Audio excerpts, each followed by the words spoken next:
English word বুক lesson 7।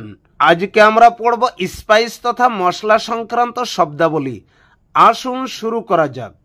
Chilli, মরিচ, garlic, রসুন, ginger, আদা, অনিয়ন, পেঁয়াজ, ক্লোভ, লবঙ্গ, ব্ল্যাক পেপার, গোলমরিচ, কার্ডামাম, এলাচি, করিয়ান্ডার, ধনিয়া, টারমারিক, হলুদ, ব্ল্যাক কামিন, কালো জিরা, ক্যাশিয়া লিফ, তেজপাতা, স্যাফরন, জাফরান, মাস্টার্ড, সরিষা, নাটমেগ, জয়ফল, মেইস, জৈত্রী, ফেনুগ্রিক, মেথি।